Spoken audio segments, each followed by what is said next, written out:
Joe talks about Joe. And now, your host, Joe Slepsky. Hello, everybody, and welcome back to Joe on Joe Illustrated. It is me, your host, Joe Slepsky, and I am very excited to once again be tickling your ears with some G.I. Joe talk. This week, we're covering G.I. Joe, A Real American Hero, issue number 72, called aptly enough Stiletto, even though it borrows a plot that's been used quite frequently in G.I. Joe. I think it does it aptly well. And listen, can you steal from yourself? I don't think so. I think we're gonna find that Larry knows his greatest hits, and he hits them, and he hits them well with this issue.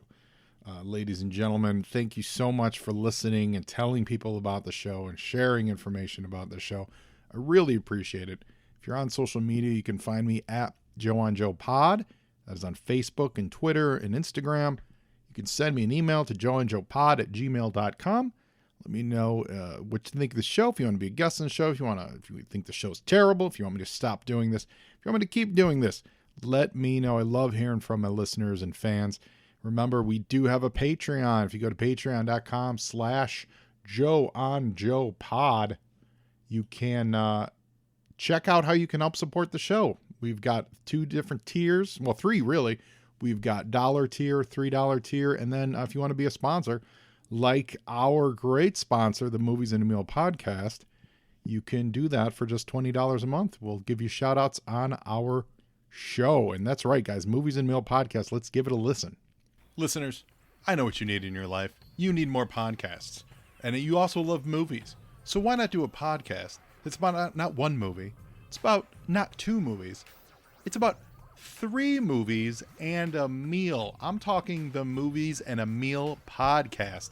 This show is great. It's brought to you by Keith, Brad, and Ben, and each week they bring a new movie to the table, which they all discuss as a group.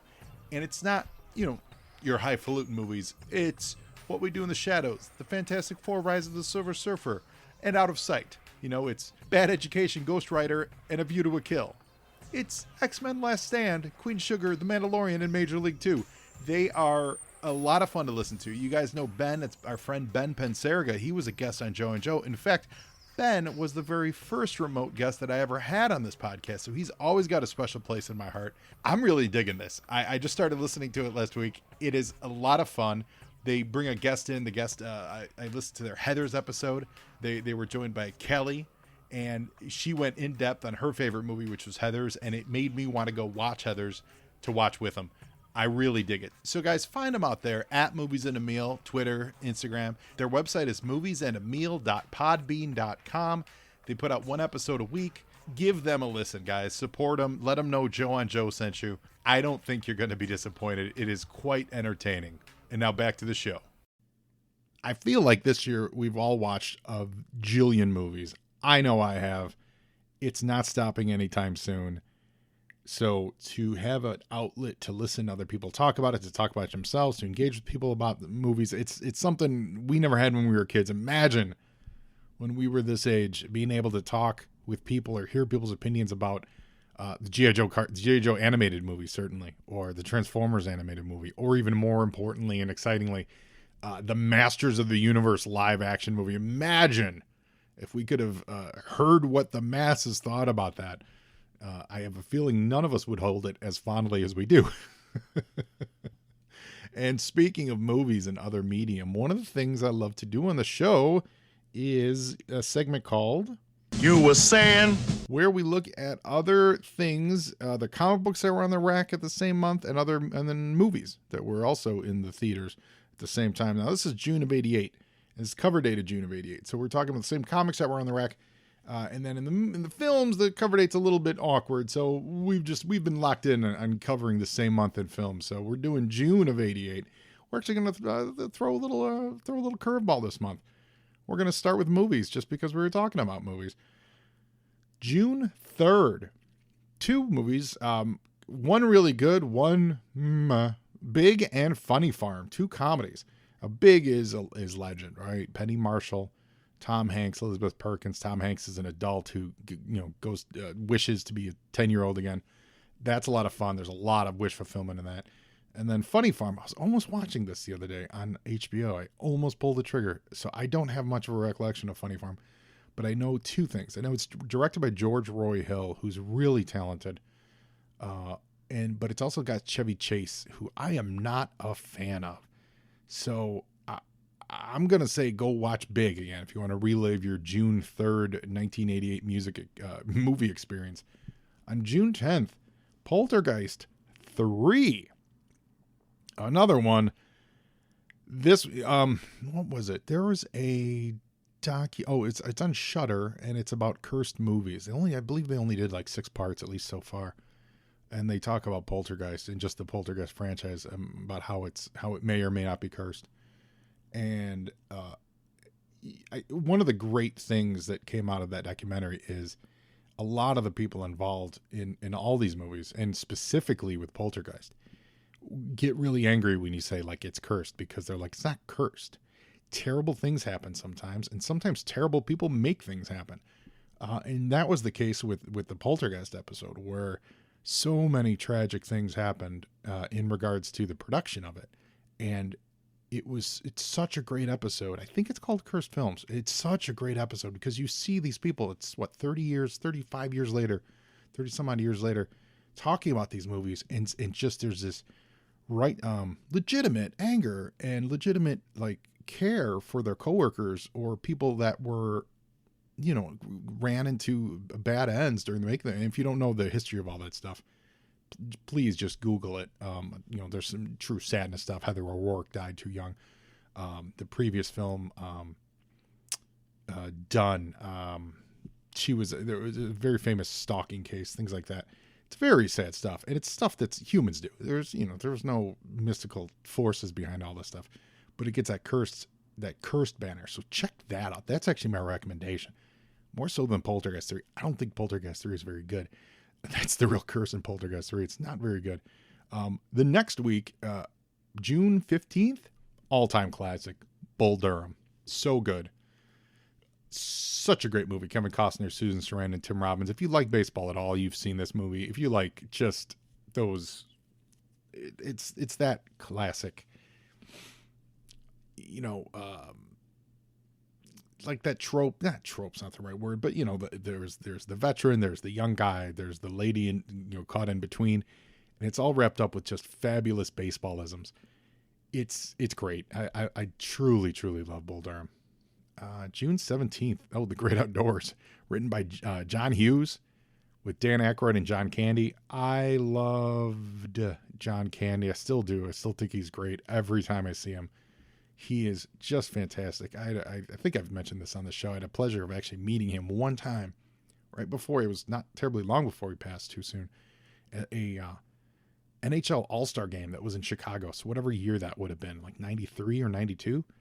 And he was just there to watch. I mean, it was super crowded. There to watch as a fan, but he had a big old beer, like wasn't super recognizable right away. And as I turned a corner and bumped into him, I immediately knew who he was because I loved John Candy. And I had, the only thing I had on me was a ticket stub, and I'm fairly positive he had a pen, because I wouldn't have been carrying pens or anything. Or well, wait a minute, because I also met Gordie Howe that day. Maybe I did have a pen or maybe. Anyway, I got his autograph. It was great. And John Candy, just gone too soon. Everything we have with him is great. Also, June 17th, Red Heat, Schwarzenegger. And speaking of gone too soon, James Belushi, John Belushi's brother. Red Heat's not great. It's not one of Arnold's great 80s action movies. It's okay, but it's really not great, which is funny because he's playing what you would, and I know he's Austrian, he's not Russian, but you would think that stereotype, he would fall right into that, and that would be a perfect match. Give him this Russian beef. Every role he has is beefy, but this stoic Russian hitman. Or this one, isn't this the one he has to pretend to be? Anyway, it's okay. It doesn't really hold up. Waxwork. I've seen Waxwork. Zach Galligan, Deborah Foreman's great from Valley Girl. Yeah,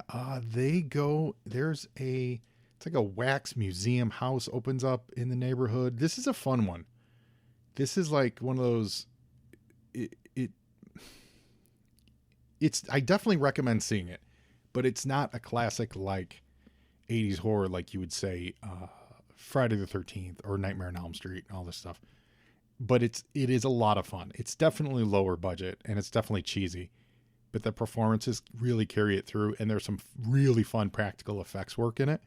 I feel like also shout out to my friends over at Ghoul School, Andy Sell, who's been a guest on this show. Ghoul School is back. The podcast is back, so give that a listen too. And it's got me. I've been listening to it lately. It's got me jonesing for horror. So thanks, Andy Sell, for coming back. Finally, June 22nd. Oh man, and June 29th. This month ends crazy. June 22nd, Who Framed Roger Rabbit? Just an all-time great movie from start to finish. Everything about it, it absolutely holds up. It looks amazing. The story's so much fun and so timeless. The performances are absolutely knockout. If you don't love Who Framed Roger Rabbit, I don't know what's wrong with you. It is amazing that it got filmed. If you ever see any of the making of stuff, there's so much intercompany fighting between, I guess it'd be Disney and Warner Brothers and all the other various companies that owned all the various other cartoons. The only person that could make this done was Steven Spielberg, as producer on it. Robert Zemeckis directed it. Like we're never going to see anything like this again. Plus, it was made at a time when you had all the old voices that were known for these cartoons still alive, specifically like Mel Blanc and stuff like that. So June Foray, you're never any version of this going forward is always going to pale. Like, this was a movie that had to be made, and I'm so glad they made it. I love Who Framed Roger Rabbit. I've never read the book. I've always wanted to. Heard it's much darker and more adult, and I think it's like, isn't it called actually either Who Killed or Who Shot Roger Rabbit? It might be Who Killed Roger Rabbit.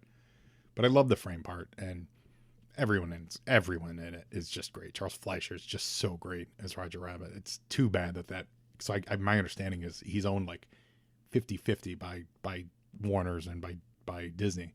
So that means no one ever uses them or something like that. But the 29th, the big movie, and I remember the first time I saw this movie, I liked it. I didn't love it, but man, has it grown on me to be an absolute top 10 all-time comedy. Coming to America, guys. I mean, now they just came out with the sequel, Coming to America 2, Coming to America.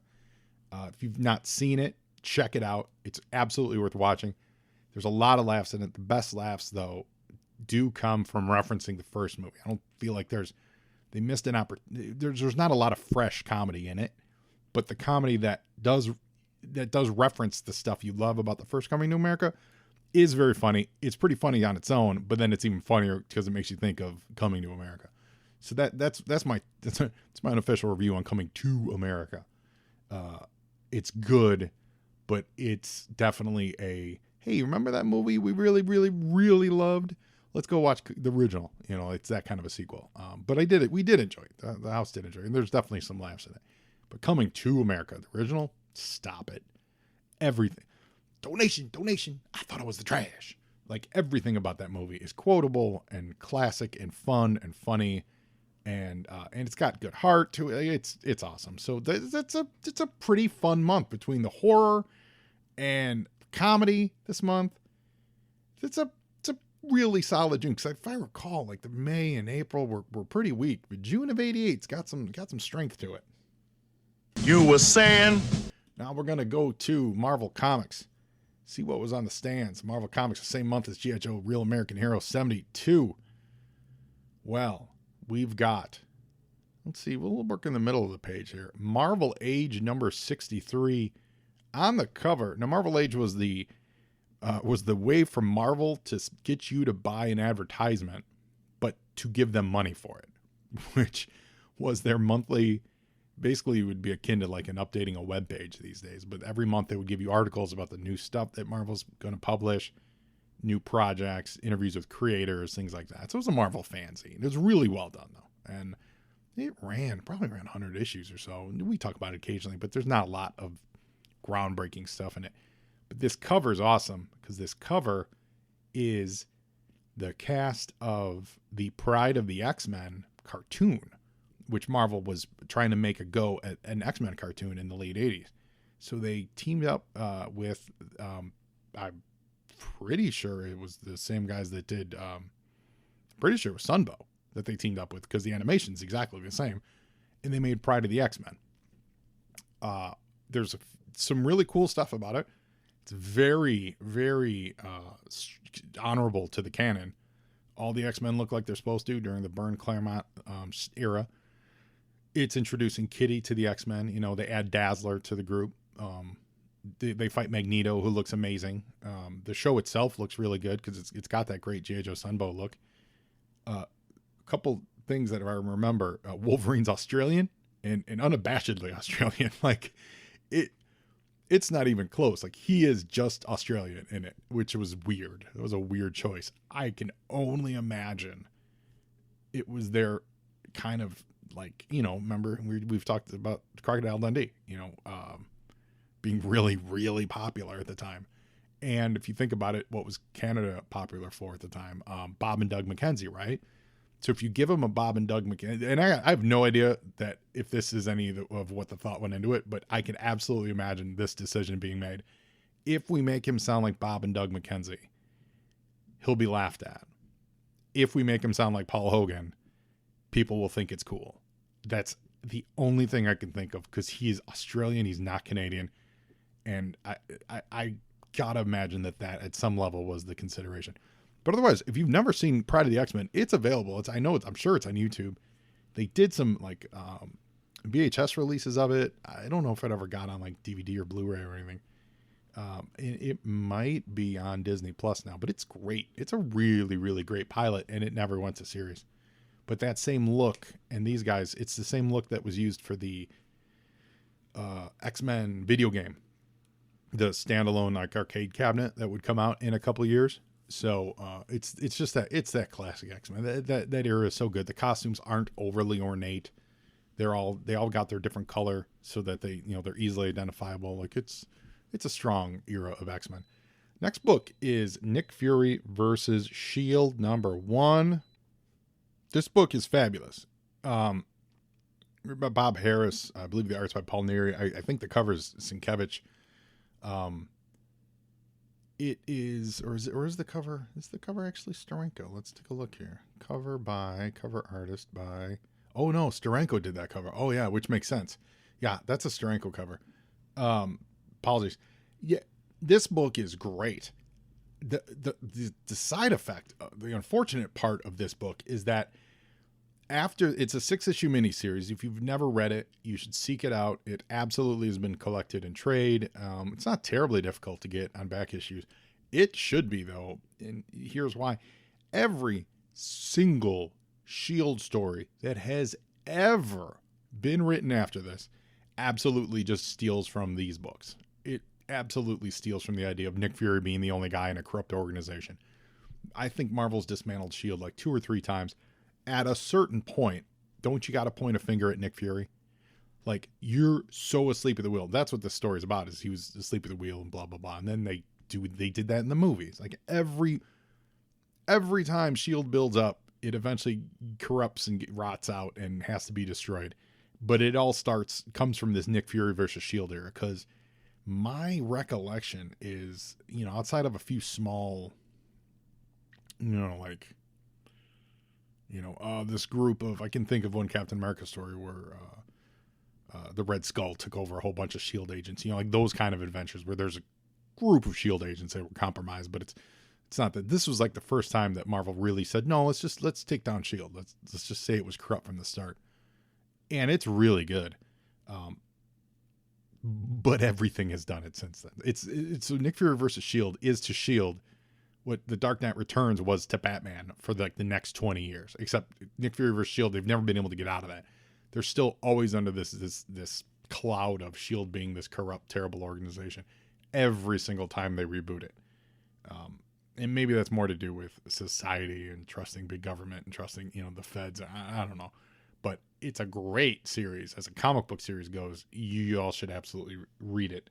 Highest recommendation.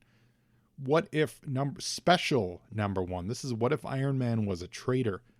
This was my first issue of What If. I was not familiar. I had just gotten into the mainstream Marvel stuff.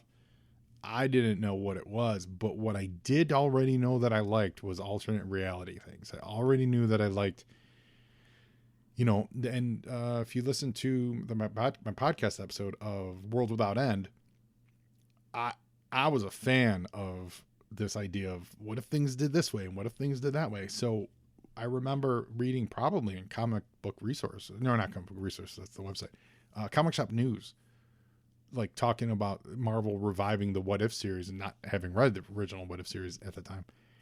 So this was a special they put out to kind of test the waters, and it's great. And it was Iron Man a traitor? And I think he was a traitor for the communist government, if I recall. But I think they were saying like it was to test the waters, but I feel like What If number 1 came out like literally next month. We'll see as we go along. I don't think it took I don't think there was enough time between this special coming out and the actual What If number 1 coming out to say that it was like a test of the waters. But still, it's great. It's a fun, and this issue is overlooked because it's not a part of the mainstream What If series, the 2 main runs of it. It wasn't part of the original and technically wasn't part of the second volume 2. Technically, I think this is volume 2. I guess if they don't call it special, I don't think that considers a volume 2 because it's not What If volume 2.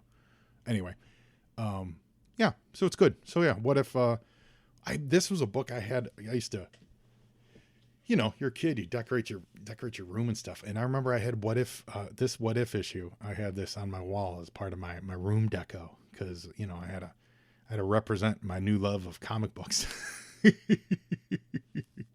And to wrap up Marvel, another big month for G.I. Joe Across the Pond. Action Force monthly number 1. Now, I believe the monthly was just combining multiple issues of the Action Force weekly, into just, one book. So I don't think it was a lot of new material in there. Maybe a few conjoining pages here and there. If you guys have a copy of this, actual, like the European print of it. But yeah, Action Force monthly number 1 came out this month. It's got a great cover with, a bunch of people, Leatherneck and Flint, and looks like Sci-Fi and Roadblock and Lady J. And is that? I don't know. I'm not sure what Joe's that's supposed to be on the right.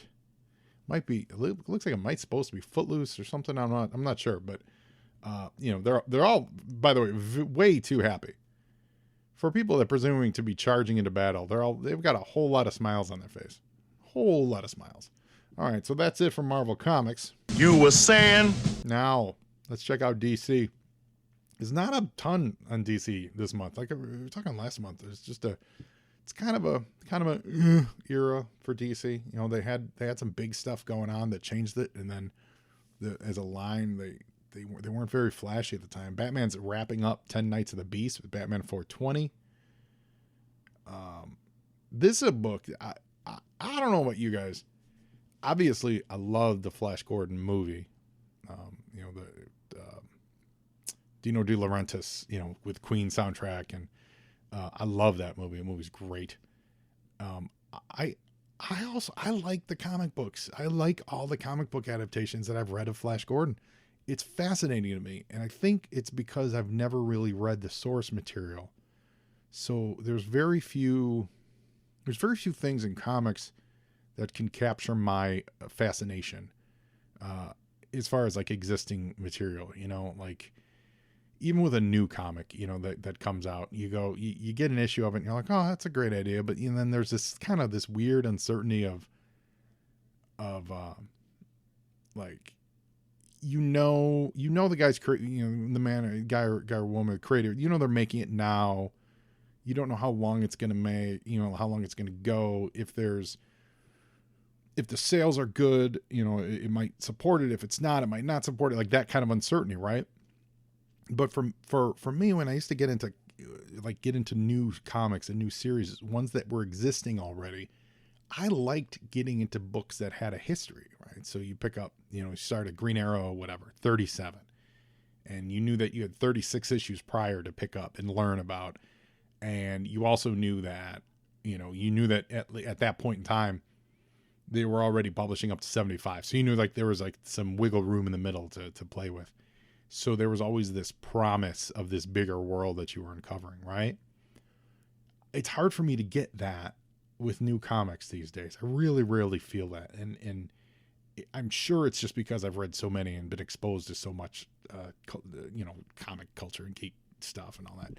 So, for me, it's properties like Flash Gordon that are really interesting to me, but I'm always afraid to go too far down the rabbit hole because then I just burn that out, like if I learn too much about Flash Gordon and then it just all becomes rote, but having said that, so like the Flash Gordon, Doc Savage is another character too, where they did a bunch of miniseries and they've tried to revive him over the years. And every time they do, I like to dip into that because it's exciting, because it's a world I've never really read, never really, don't have a ton of collected on it. But when I do, it's always like, oh, that's a cool concept that stood the test of time, because it's been around forever. So I know that there's things about it that are worthwhile that other people have enjoyed that have carried it on this far. That's kind of what I'm saying. So when I looking back at old issues and series from this era, I see in, the mid 80s, they did Flash Gordon. Flash Gordon was a pulp, right? From like, I want to say starting in like the 30s. That's exciting to me. Like I want to read what that was. Cause this came after the movie, right? So this is, like 6 years after the movie or 8 years. So this is flavored by that movie, but it's also flavored by 50 years of other Flash Gordon storytelling. So how are they going to tell this story? I dig stuff like that. So whenever I'm going through back issues and, digging in back issue bins, I always look for stuff like that. Revivals of Doc Savage, revivals of The Shadow, Lone Ranger, Flash Gordon, those characters that have just been around forever. Speaking of characters been around forever, the Phantom #2 was being printed by DC at the time. The Shadow was on issue number 11. Like that's what I'm talking about. So they were digging into that stuff at the time too.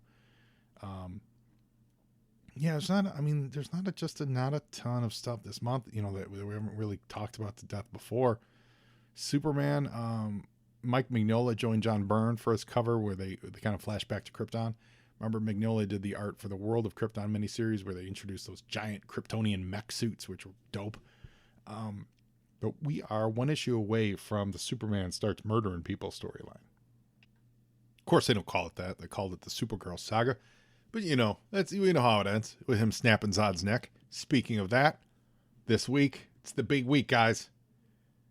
Snyder Cut, Justice League. I don't know if you're listening, Pablo, but there's always, we've threatened to do a special watch along or podcast about it. So that may be coming. There may be, or I may be joining my friends over at the Legends of Pokai podcast, my friend Ray, that he did a month back or so. We might be doing look for Snyder Cut reactions. Let's put it that way. I'm going in with an open mind. I've been vocal about my, let's just say, dislike of the Snyderverse, and happy to see them moving away from it.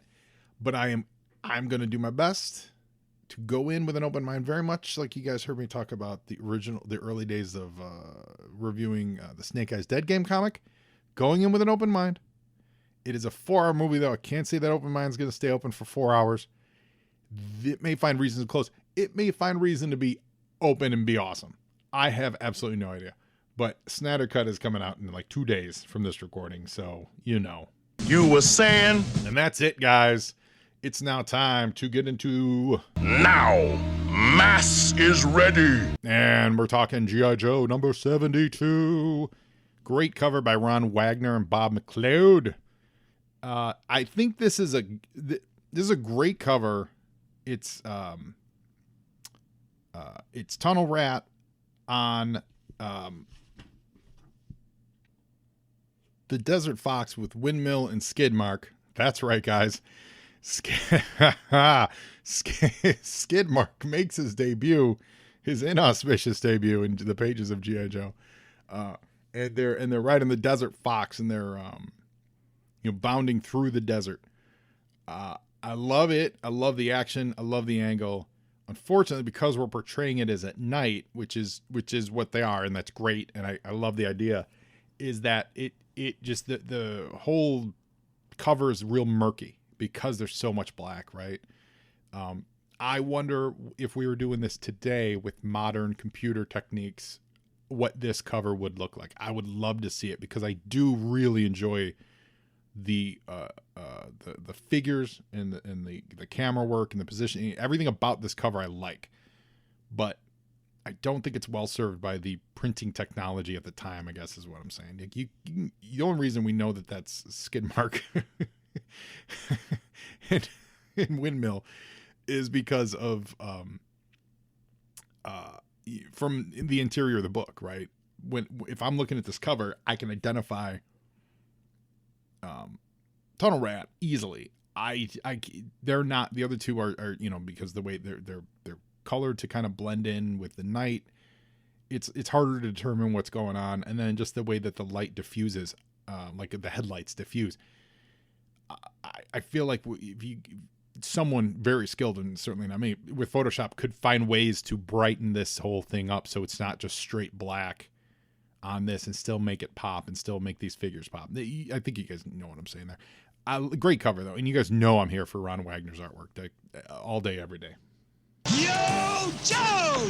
Stiletto, Larry Hama script, and Ron Wagner on pencils. Remember last time he was only on breakdown, so he's back to full pencils here. Randy Emberlin inks, Bob Sharon coloring, Rick Parker lettering, Bob Harris editor, and Tom DeFalco editor in chief. Now, this is a great opening. Tells us everything we need to know. It's got some, setup and payoff and punchline to it. It's Dr. Mindbender hanging out over the body of a Star Viper. It's the first Star Viper, so first appearance of Star Vipers, right? And apparently he has done some modifications to him. So he's responsible for the electromagnetic shunt that's surgically implanted into the right side of his brain. And you've got Serpentor overseeing the whole thing, and in a fun little gag, there's flies. There's a bunch of flies, and Serpentor's swatting the flies away, right? And Mindbender's doing some narrative heavy lifting, letting us know what is the deal about Stiletto. This is definitely, and this whole era is definitely, there were new toys on the shelf. And so it was time to introduce a lot of new toys and a lot of new concepts. And what's fascinating about this issue is that we are introduced to the Star Viper as a character, except he's not used as a Star Viper or, as like a pilot. And he's not even in costume for the entire show. Like this first costume sort of looks like his actual final card. A little bit, I guess it does, but not really. Like it's really, they don't ever have him in the helmet. The only closest, look is it's gold on blue / black, but it's not the cross chest. So my take on it is this was put together before they finalized what the action figure was going to look like. That's the only thing I can think of. Having said that, I don't mind what they do with it. I think it's a lot of fun what they do with it, but I feel like they had the jet ready to go, but they did not have the final look for what the Star Viper character was going to look like, because at no point does he look like his final version. Yo, Joe! So, Serpentor complaining about the flies, and we get the Star Viper. He stands up. He's very zombie-like, though. This is what's interesting. The Star Viper gets up off the table like Frankenstein, absolutely like Frankenstein, and he catches all these flies in midair to show us, demonstrate his reflexes, which is the whole point of the implant, is to make him, we'll do it from the file card here. Electromagnetic shunt surgically implanted in the right side of his brain during high-speed upper atmospheric dogfights. Electronic impulses are introduced through the shunt, stimulating the reflexes while heightening awareness for split-second decisions. So he's kind of like a zombie here, but then he's not a zombie later. It makes me think that when he's plugged in, that's when he goes a little more zombie, and when he's not plugged in, he's a little more human. Or at least that's the way they may be playing it in this issue, because he's still plugged in throughout this whole thing, and he's just staring off like a zombie, but he's a lot more human as the issue goes on. So we see that Mindbender basically says, we know that the Joes have this base in Utah, but it's so isolated we can't get any spy anywhere near it. Like, you can't logistically approach it because they're gonna see you. So we have a plan to use the Star Viper to get in there. That's really what it is. And it's a reminder and a flashback that Serpentor wants to, he's still under threat. His command is still under threat from Cobra Commander and Baroness. Yo, Joe! Meanwhile, on the other side of the island, things are heating up between Fred 7 and our lady Baroness, guys. So it's funny. Fred and Baroness, they're watching the goings-on over with Serpentor and Mindbender. This is really just to reinforce the enmity between these two groups, right? The two factions that hate each other. That's the whole purpose of this scene. You know, they're not really super concerned about, you know, what they're up with the Star Viper and all that stuff. That's not really a concern of theirs. However, in having Fred do some of this, like, you know, narrative lifting of, oh, gee, that spy camera I installed in that bat's working out just great. Look at that picture quality. This is a very, very nice way to add character to what really is just exposition and explaining why they're able to see it. Because what was Fred? Fred was a glorified tinkerer, right? He was an inventor. He's not leader material. He's watching them plot against them and, you know, up to, you know, anti-Baroness, anti-Cobra Commander, Fred Commander stuff. But he's actually more concerned about how well his spy camera is working. And that's really, really cool. That's a really nice way to show that his head isn't really about, you know, global domination or running Cobra, you know. That's what the Baroness is concerned about, which we get in this middle panel of her stalking the room, which is great. I do like this Cobra decor. I like it a lot. I also like that in the midst of Cobra, I mean, this isn't a temporary base. This is Cobra Islands where they live. They have like a nice selection of books. You know, that's appreciated. That's appreciated, I should say. Like, it's, you know, it's pretty good. And also to show that Fred's not really dedicated to the cause or, you know, focused on it, is Fred makes his romantic move. Makes that take off these glasses and you look real pretty move. And he and the Baroness start kissing. What's going to happen when Destro finds out? Oh, boy. Yo, Joe! And also, while we were visiting with them, because we had the camera on those guys, we were able to like get the rest of the narrative of Mindbender and Serpentor discussion of what they're doing with the Star Viper while forwarding the Baroness and Cobra Commander conversation. It's a nice, like, subtle way to progress and not waste any pages, which is cool. So now, next day in the Utah desert, Rattlesnake Speedway in the Utah desert, there is a trucking company, and it's a if you look closely, you'll see it's an Arbco trucking company, so we know what that is. There's a battle android trooper driving it, and in a move that's straight out of Terminator and also just fabulous, he puts a rubber mask on the bat so no one would recognize him, and it's a rubber mask of Richard Nixon. Something that I promise you I never realized when I was a kid. I absolutely never caught that was a Nixon mask. Fabulous. Straight out of Point Break. And now we see the Star Viper is more human, and he's more talkative, and he's not like really a robot here. He is certainly not warm and charming. Let's put it that way. He's wearing a ADCD shirt, so it's like ACDC, but they couldn't get the rights, which is weird because this is G.I. Joe, who just straight up uses the Boston Bruins hat, things like that. But the fact that they actually thought to change the ACDC logo, that's shocking to me that they were able to have the foresight to not break that copyright. It's great. And the Star Viper leaves the robot bat, now Richard Nixon, with the instructions to just basically drive past, drive past this place back and forth twice a day and he always passes that spot at noon and midnight. So this is the Star Viper's pickup spot, and it's a big truck. It's like a big semi truck. Picture a green Optimus Prime, right? So he's got the truck and the rig and all that stuff, and he has to tell the robot, the Bat, to don't pick up any hitchhikers. Then he's left alone at this gas station. So what he's up to, we don't know, but we obviously know that it's got something to do with the pit. Yo, Joe! Meanwhile, on Cobra Island, I'm so happy to see this, that my memory wasn't completely faulty. Crocmaster is with his Brunhild and Kriemhild, which apparently are Nordic names, like from the Nibelung. They're his two pet crocodiles, or alligators. I don't know the difference. He's a Crocmaster, so I'm assuming they're crocodiles, but I feel like they're alligators.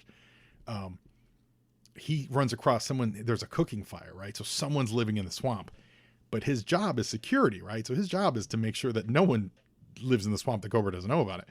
So he sees this. It looks like a rat or something that's being cooked. And he says they've been finding these for months, but we never find who makes the fires. He's talking to his pets, Dewey girls. Somebody has to do mighty clever to live here in the swamp and never get caught by Crocmaster and his little pets. Speaking in the third person here, as long as he keeps to himself and feeds off the little animals, it don't bother me none. So he says he can't let the Cobra honchos find out. They'll think I'm not doing my job. And underneath the fire, who's hiding? It's Min, the captain of the trawler. I knew Min survived. I'm so happy to see him. I knew he survived that explosion. And remember, Min is the only other guy that knows that Fred is not Cobra Commander. He knows that Fred's Fred. So it's awesome. Min's got a homemade crossbow. He's very, very upset. Fabulous. This is a great day for fishermen everywhere. Yo, Joe! Now, back in Utah at Lou's gas station. Wildcard is driving the Mean Dog, which is it's a fun vehicle. I never had the Mean Dog, but I like it. It's weird looking. It seems very back heavy, but it looks like it would have been a fun playset to have. Wildcard's driving the Mean Dog, and Skidmark, there he is. He's driving with Windmill and riding shotgun in the Desert Fox, right? And as they're driving past this gas station, which was where the Star Viper was dropped off, he holds his hitchhiker, his AC/DC hitchhiker. I'm going to say AC/DC instead of ADCD because I just am. He's doing hitchhiker, but then as they drive past him, the hitchhiker escapes. He just went and disappeared. The hitcher just went and disappeared. And Skidmark, I'll give him this for Skidmark. Stupid name. Okay. Come on. But the characterization they lay on him as being like a stickler for rules is great. It's just really, really, really great. I love it. And Windmill's, he's not here for it. Like he's not interested at all in hearing what Skidmark has to say. And Windmill flew the Skystorm X-Wing chopper. And he normally came in like a green, like red pants with a green top kind of a thing. What was his file card? What was his personality? Windmill was you might think testing easier, safer than testing different. Helicopters don't have ejection seats. If you make a mistake, you ride down with it. So Windmill can get there faster. So it doesn't say a ton about his personality in his final card, but I do think it's funny that he's an X-Wing chopper pilot. Just going right for that Star Wars fandom. Yo, Joe! All right. So they all pull up to the fence, and Gung Ho's there, and he's like, we need 46 copies of your order. And this is where this great characterization for Skidmark comes in. He says, like, the standard operating procedure is 45 copies, but I'll let it slide. And he's got all his orders, and they're in order. He asks him even not to crease the pages. Gung Ho's like, I'll crease what I want. This is just great. The level of, again, I'm going back to this level of detail that Ron Wagner brings to the pages of G.I. Joe is exactly the level of realism that I want out of a G.I. Joe comic book, with still keeping the layer of comic book or like a cartoon to it. It's great. We get our first Wild Dog encounter where he breaks everything he touches, which is also fantastic. He breaks the pen that Gung Ho hands him. This final panel, It's got great depth to it with Gung Ho looking over his shoulder, and Dusty's there. Dusty looks amazing. He's also on point with Gung Ho at the gate as the vehicles drive off into the distance. Like there's just a lot to like about what Ron Wagner brings to the table here. Yo, Joe!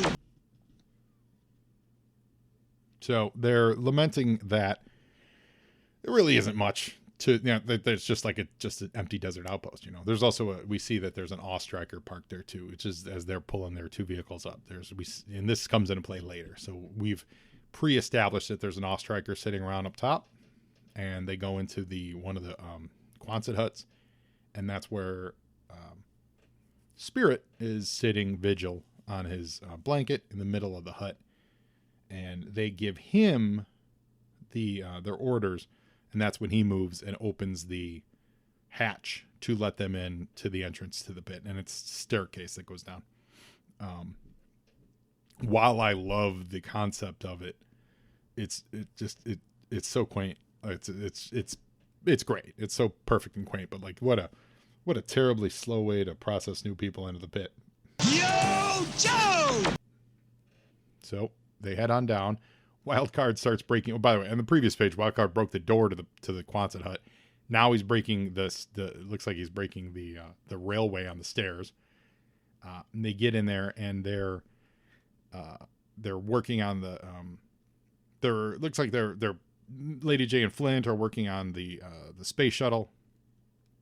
We see ice breaks. It is a pit scene. It's a great pit scene. There's a lot of dudes here. It looks like Fast Draw's there. Cross country. Iceberg shows up. Wildcard keeps breaking stuff. I'm not sure who this is who's working the torch there, but I'm not really. Yeah, it's kind of hard to say. He's got a mustache. He's got full green camo. So normally I would have thought Ripcord, but yeah. Anyway, but there's just a lot of fun Joes, and this is doing your homework. The Persuaders in the background, doing your homework. This is adding a lot of details because these are the Joes at work. This is the scene from the G.I. Joe movie that we should have gotten. When they did the tour of the pit in the G.I. Joe movie, it should have been populated by all these dudes. It would have been fabulous. Yo, Joe! Meanwhile, above ground, we see that on the bottom of the Desert Fox,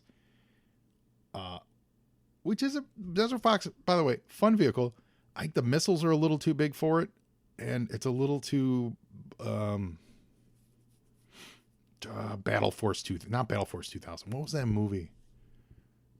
What was that movie? Was it Battle Force the movie? The one with Barry Bostwick. You guys know the one I'm talking about, where they're in the desert and they're fighting in the future. This Desert Fox is a little too much of that for me. What was it called? It was called Battle Force, I think it was. Yeah, so I'm not a huge fan of this vehicle. I think the missiles are too big. But it works. You always need more. You always need more Jeeps and more cars, so that's great. But we see that the Star Viper head actually grabbed. He moved so fast, he was able to jump underneath that car as it drove by. So he slips out and he jumps into the Quonset hut. Yo, Joe!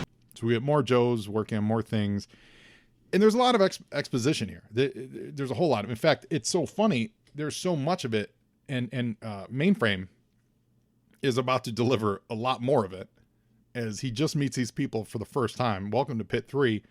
And he immediately launches into, right here is the latest in hush hush gizmos. It's a receiver decoder data link. It can read every signal from every spy satellite we have. It's the ultimate black box. Like, he's just spilling the secrets to these brand new Joes that just walked in. He doesn't know who they are.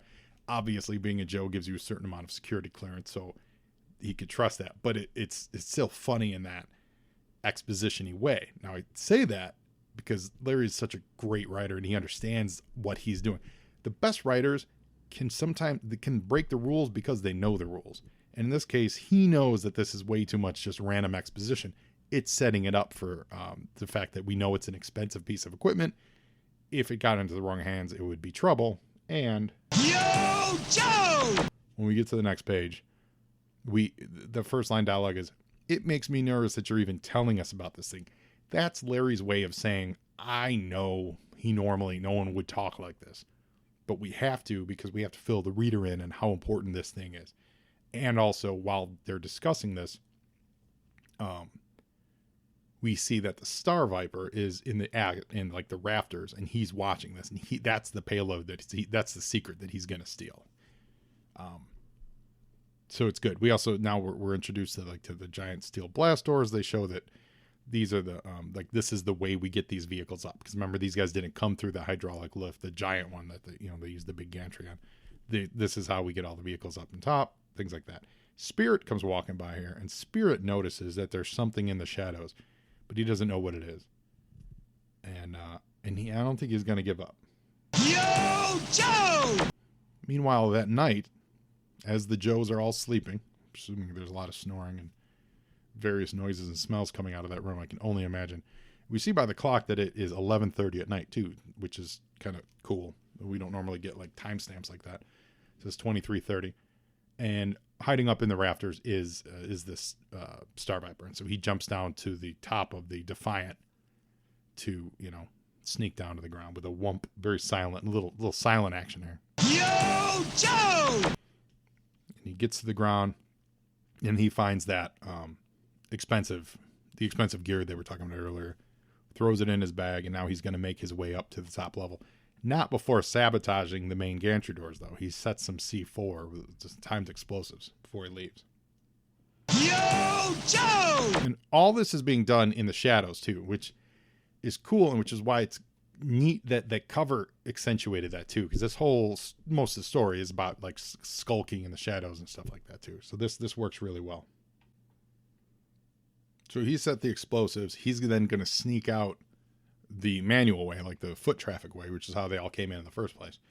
And he sees one of the Joes are stirring in their bed. He kind of runs up the stairs. As he gets up top, he catches a midnight rendezvous. Flint and Lady J making out, about to get it on. That's exciting, kids. Yo, Joe! Which is just a great continuance of their romantic subplot. That's what's fabulous about books like this, where it's obviously not a romance book. It's not about that. But when you pick your moments, when you can squeeze in people flirting with each other or people being physically romantic with each other, you do that. And all that time in between, it's been 4 or 5 issues or whatever since we've seen them. Your mind fills in the blanks of all the way they've gotten close, and the next time they might be sharing a room together or something, that's what's great about this, like, sequential storytelling of the fans fill in the blanks with their own mind. But what's great, Flint don't waste a second. He realizes that this AC/DC guy is out of, not where he's supposed to be. He takes a swing at him. Lady J, her punch gets caught by the guy, and he throws her like a judo move. And he goes jumping out the window, stealing that Ostriker that we saw earlier, while Flint hits the security. Yo, Joe! All the Joes are running about. Mainframe immediately looks for the black box that's missing. Everyone's grab your ammo. As they go to open the doors, there's a giant explosion. Someone set a pressure release charge on the blast doors, so they're jammed. They can't get any of the vehicles out, which is so key. Earlier of them explaining this is how we get all the vehicles out. If you damage that lift, they're not going to be able to retaliate. It's kind of actually exposing a flaw in the process. Yo, Joe! Which makes me think, I wonder if they circle back and kind of after this, I don't remember if they do or not, but if they install a second set of doors or something, but it definitely is a flaw in it. But they know that the Mean Dog and the Desert Fox are sitting up top. So the 3 guys that came in plus Tunnel Rat, they run along and they head up the stairs, and they're going to take those vehicles to chase after this guy. They see Flint and Jay. Now Mean Dog doesn't know them. It's just like, you the guys who saw the intruder take off, and Flint and Jay want a piece of them too. So they join Mean Dog, they join Wildcard in the Mean Dog. Keep calling him Mean Dog. They join Wildcard in the Mean Dog. Apologies for earlier. Keep calling him Mean Dog. He's Wildcard. He's driving the Mean Dog. That's funny though, because Wildcard makes sense that he breaks everything because you can't trust him. Tunnel Rat rides a Desert Fox with those guys, and that's who's on the cover of the book. Yo, Joe! It's all at night, so there's a lot of heavy blacks, heavy inks, a lot of shadows in this, a lot of using the headlights of the cars to illuminate, which is always neat. This this fourth panel on this page, you see it's nice work of the circular patterns of where their headlights are illuminating the desert and what they can and can't see. You could imagine like if in a world of again computer coloring, where only part of that awe striker would be like the part that's being illuminated by the lights would be a different shade of green. You know what I mean? The part of the desert fox that's actually getting hit by the mean dog lights would be lit up in a different color. You know, like that kind of level of detail. So I like that they're playing with those concepts here, even if the final production of it probably couldn't hold up to what they were going for with it. But when he's driving the Austriker, he does plug in that like cassette tape, that Walkman kind of thing that he has, and that's going to pump his brain full of stimulate the old reflexes. So I feel like that's when he gets super commando-y, but he's still kind of human. So maybe earlier when he woke up, he was just kind of waking from a dream. It's a little more robotic. But he's waiting to meet, and it's now midnight. So his plan is to meet up with that bat in that semi-truck. Yo, Joe! And sure enough, on time. Those bats are never late, man. The bats are reliable. Listen, say what you will about bats. They are absolutely reliable soldiers. They may, break down every once in a while, but you give them a program and they do it. And Richard Nixon comes pulling up.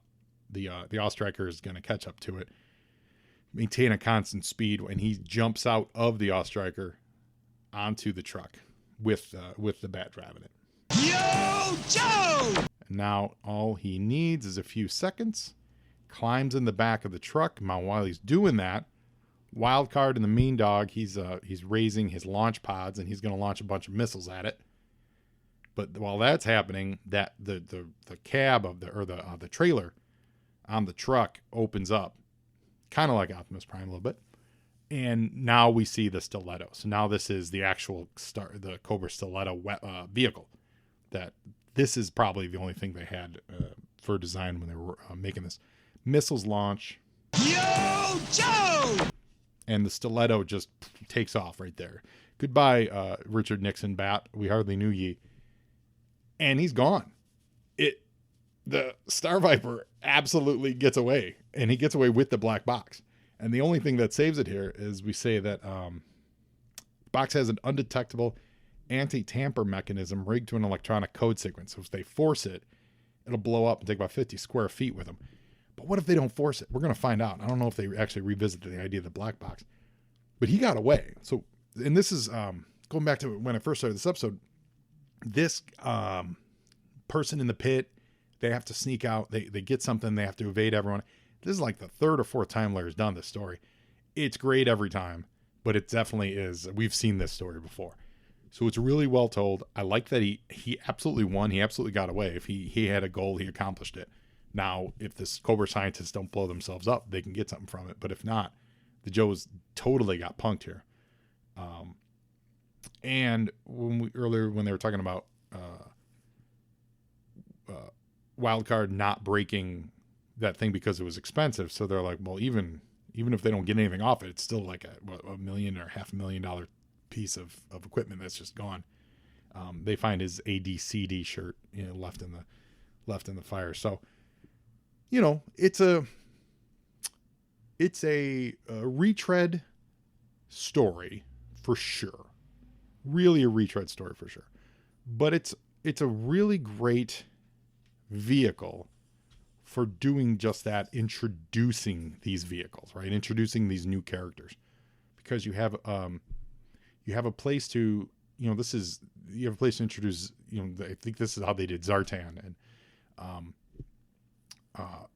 the earliest one was that it wasn't a new character, but it was like that Cobra robot, remember, that assembled itself and then fought its way out of the pit. So it's that, Countdown for Zartan did it too. It's you could take this character, a bad guy, and you can do a solo spotlight on him, show what he's capable of, show what the Joes are capable of, and reacting to it. You also get a tour of the new facilities and all the things that are there to give you a sense of atmosphere for the G.I. Joe team. And then when you get up top, you have a result. The result being, did they stop him or did they not stop him, etc., so on and so forth. So, so that's, I imagine we'll see this format, this story, plot, that's the right word. I'll imagine we'll see this plot come back again at some point. I'm trying to think of other items, but just keep that in mind. So, not the most original plot, but a lot of fun, drawn really well.